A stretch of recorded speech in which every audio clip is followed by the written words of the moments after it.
Cigarettes and nicotine clearly do not meet the classic definitions of addiction. There is no intoxication. We'll take that as a no, and again, time is short. If you could just, I think each of you believe nicotine is not addictive. We just would like to have this for the record. I don't believe that nicotine or our products are addictive. I believe nicotine is not addictive. I believe that nicotine is not addictive. I believe that nicotine is not addictive. And I too believe that nicotine is not addictive. Yes, the globe is warming, but is it really all our fault? And is it true that the debate is over? There is another side to the cigarette controversy. These scientists are among those who say the debate is by no means over.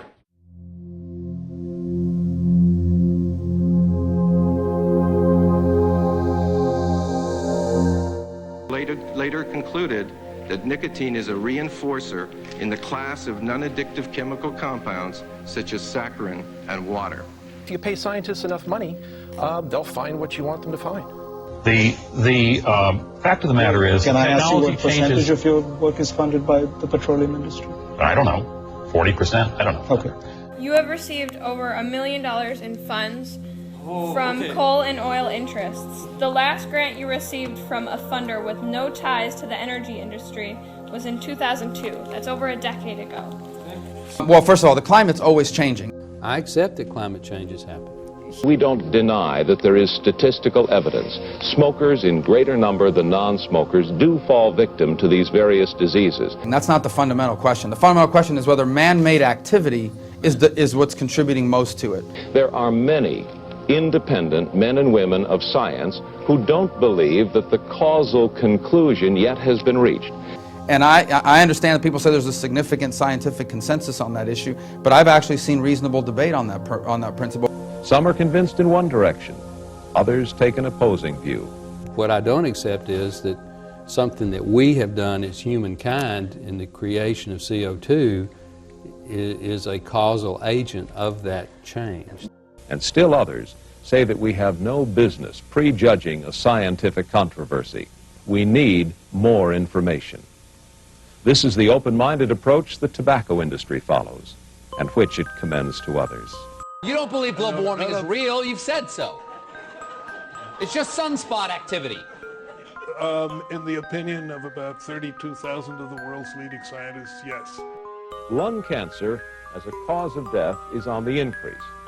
If you look at 1,000 years worth of temperature and compare it to 1,000 years of CO2, you can see how closely they fit together. This line, that roughly parallels the lung cancer line, plots the increasing use of cigarettes over time. You'll note, of course, that the two lines seem to track together. Here's what the temperature has been on our Earth. Now, one thing that kind of jumps out at you is, well, let me put it this way. Did they ever fit together? Insofar as the correlation between lung cancer and cigarette smoking are concerned, no one knows. It may not. Known as Smoky Joe to his colleagues, Representative Joe Barton of Texas is not a household name, but many people will remember his famous apology to British Petroleum, whom the American people were holding accountable for the great 2010 oil spill in the Gulf of Mexico. So I apologize. Barton is also known in recent years for waging a campaign of harassment and intimidation against climate scientists, in particular Dr. Michael Mann, who testified before Congressman Barton's committee in defense of his work on global temperature change, work that has now been confirmed by multiple independent studies. In the 1990s, Barton waged a similar campaign of harassment against tobacco regulators and health scientists. And as the FDA commissioner tries to regulate tobacco, he runs into enormous hostility. Excuse me, are you saying that the agency violated a court order here? The House Subcommittee on Oversight and Investigations never mentioned tobacco when it held hearings on the FDA last December. The allegation. The question before you, Dr. Kessler. In fact, there have been no congressional hearings on tobacco since the Republicans took control of Congress, though the subcommittee has accused Dr. Kessler of mismanaging his agency and even of cheating on his expense account. he had not. I don't recall specifically. I would say that it was sometime during The committee also accused Dr. Kessler's chief aide on tobacco, Mitch Zeller, of perjury, a charge he denies. Chair's going to regain Representative Joe Barton of Texas is chairman of the subcommittee that investigated Dr. Kessler and the FDA. Do you honestly believe that the leaking of information about Dr. Kessler and the accusations of Mr. Zeller on perjury have nothing whatsoever to do with their position on regulating tobacco? Let's see here. This is the Holy Bible. I'm a United Methodist.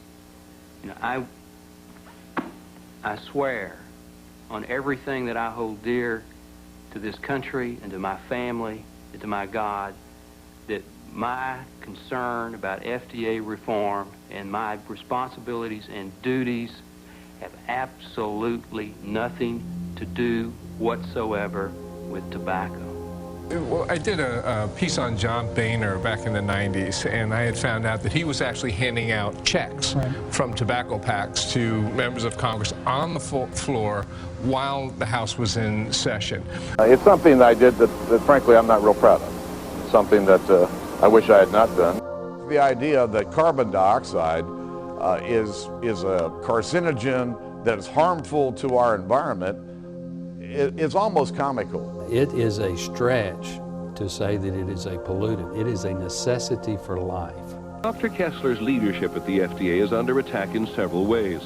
One influential think tank in Washington paid for newspaper ads that compared the FDA to murderers and drunk drivers. When the tobacco companies give you money, what do you think they want from you? Well, why do you imagine that Exxon give you money? You know, I think that the attempt here to claim that only the purest of the pure can engage in the public policy. Please answer the question, Mr. Ebel. Why do you imagine they give you money? Well, not many do, even according to the people that compile the list. I've never. Quite a number do. RGR gives you money.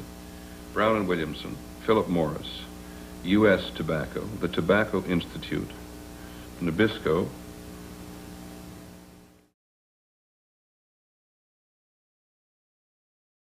One thing that makes me optimistic is that social change can happen very quickly.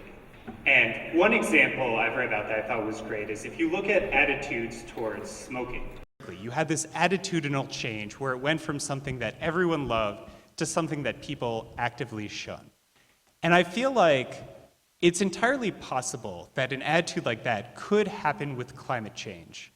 And we could have this very rapid shift that sort of makes me more optimistic that at some point everything looks bleak now, but it doesn't always have to.